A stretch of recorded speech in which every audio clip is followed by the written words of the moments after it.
Continuidade aqui o vídeo, tive uma interrupção, então retomando mais uma vez aqui na definição, né? Então a gente trata de centroides ou baricentros como sendo, né? A gente costuma considerar uma força-peso dos corpos, né? Como cargas concentradas. Então fiz um exemplo aqui básico com vocês, em que a gente tem uma força, né? Pendurada em algum plano, por exemplo, e que essa massa a gente transforma ela em peso por meio da fórmula, né, a lei de Newton, sendo a massa vezes a aceleração, e essa aceleração da gravidade a gente costuma aproximá-la de 9,81 metros por segundo ao quadrado, ok? Então, a gente vai trabalhar considerando essa centralização dessa força nos planos, tá? Ou seja, como ela atuando em um único ponto. Quando na realidade o que se passa é que a força peso é uma força distribuída, isso é, cada pequena porção da matéria tem o seu próprio peso. Essa simplificação pode ser feita se aplicarmos a força concentrada num ponto especial denominado baricentro. O que ele quer dizer com isso, pessoal? Vamos supor, por exemplo, uma alvenaria sobre uma estrutura. Então, vamos supor aqui, essa parede toda é em alvenaria, tá?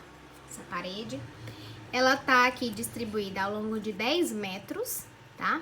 Ao longo de 10 metros. E essa alvenaria, ela tá distribuída, certo? Essa força, esse peso dela, ao longo desses 10 metros. Só que eu sei que existe um ponto em que essa força ela é máxima, eu posso dizer, e eu também posso atribuir como ela sendo uma força concentrada ou pontual, ou seja, quando eu vou lá dimensionar, por exemplo, em um software, qual é essa carga que vai ser linear ao longo desse vão, eu considero como se fosse uma pior situação. Qual é o ponto, centro de gravidade em que essa força está concentrada? Então, vamos supor que essa parede tenha uma altura aqui, ó, de 5 metros. Uma altura de 5 metros, esse vão. E tem uma largura de 10 e uma altura de 5. Se eu considerar dessa forma, eu vou ter aqui que o centro de gravidade, a gente chama isso de CG, esse centro de gravidade está alocado exatamente na metade, certo? É no centro da distribuição. Então, para essa figura retangular, por exemplo, eu vou ter que aqui na minha horizontal eu trabalho os eixos X e aqui na vertical eu trabalho o eixo dos Y, certo? Então, eu posso dizer que o centro de gravidade, por exemplo, dessa figura, ela tá na cota 10 sobre 2 e a gente chama essa formulação de X sobre 2. Ou seja, o meu centro de gravidade, concordam comigo que eu vou ter um ponto. Então, eu vou separar essas coordenadas por vírgula. Eu vou ter uma representante ao longo de X e uma representante, uma componente, né, ao longo de Y. Para X, X sobre 2. E para Y também vai representar a metade, que é Y sobre 2. Ou seja, o centro de gravidade dessa figura que eu decompus aqui com vocês de uma maneira distribuída vai ser o quê? Eu vou ter x sobre 2, 10 sobre 2, eu vou ter 5, vírgula, 5 sobre 2, eu vou ter 2,5. Vamos separar por ponto e vírgula só para não confundir.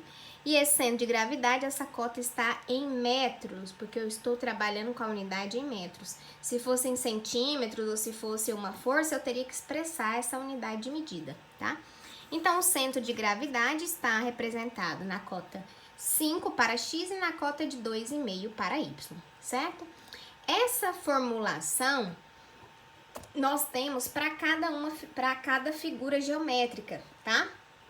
Então, eu vou voltar aqui no slide para terminar o conceito com vocês. Olha só. Características de uma figura plana. Então, vocês viram que nós vamos trabalhar centroides e baricentros através de figuras geométricas, certo?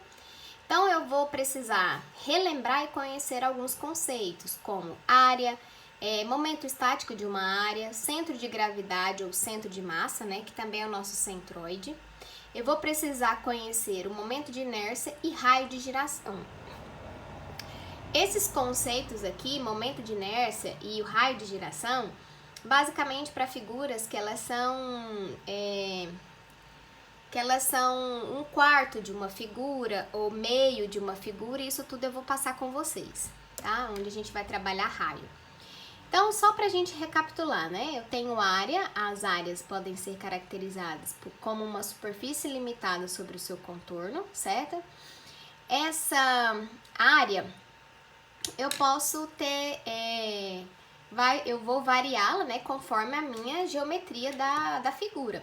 Então, eu tenho aqui um quadrado, por exemplo, em que eu posso delimitar a área de um quadrado, eu posso fazer base vezes altura também, assim como um retângulo, só que como o meu quadrado representa medidas iguais de base e de altura, eu posso simplesmente elevar um dos lados ao quadrado.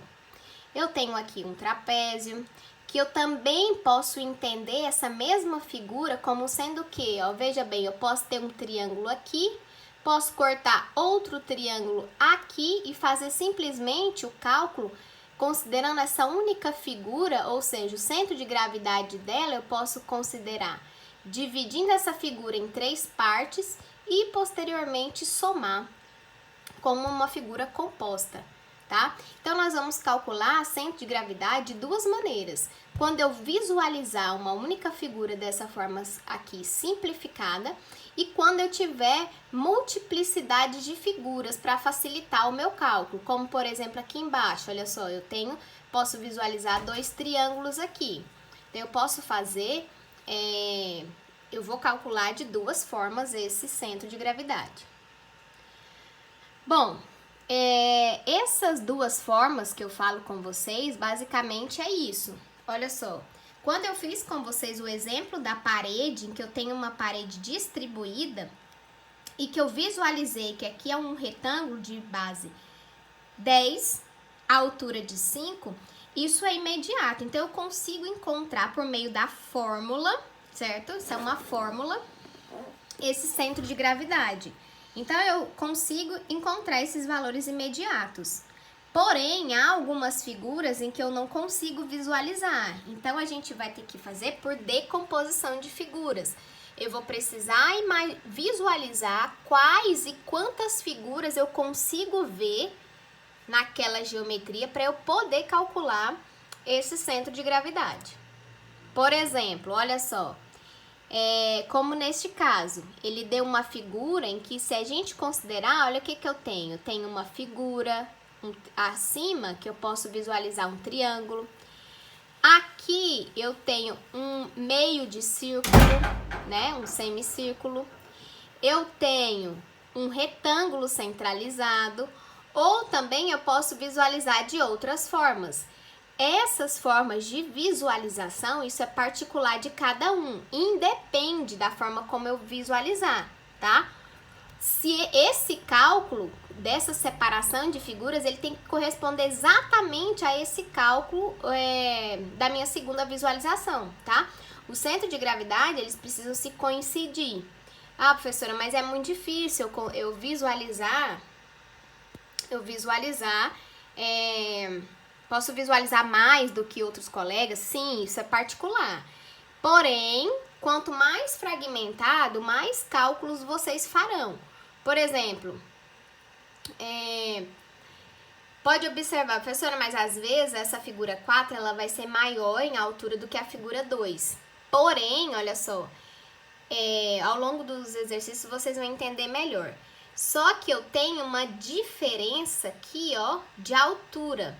E todos os cálculos que a gente for considerar de centro de gravidade, se a minha figura estiver deslocada da origem, eu vou precisar somar ou subtrair essa distância que falta para encostar no meu plano de referência, tá?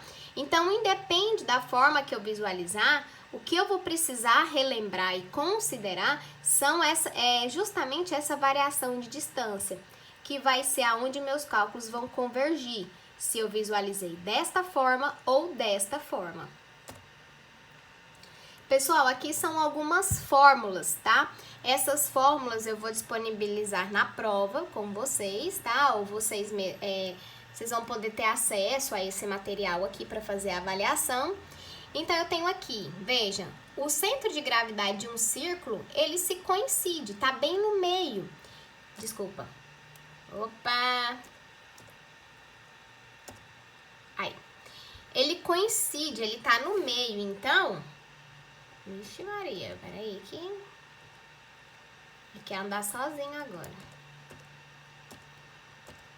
Gente, da mesma forma que tá muito complicado pra vocês, tá pra nós. Simplesmente todos os meus computadores, eles resolveram estragar. Tá.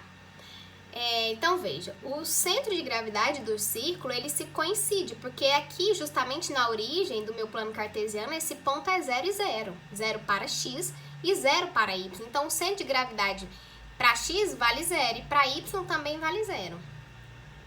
Quando eu tenho 1/4 de círculo, olha só, meu centro de gravidade, ele também tem que ser centralizado com relação ao meu eixo x e em relação ao eixo y. Olha só a fórmula, então, que a gente vai utilizar. Quando esse 1/4 de círculo, o meu centro de gravidade para x e para y, eles se coincidem. Olha só, as fórmulas são iguais. Ou seja, eu vou calcular 4r dividido por 3π. Quem é esse r?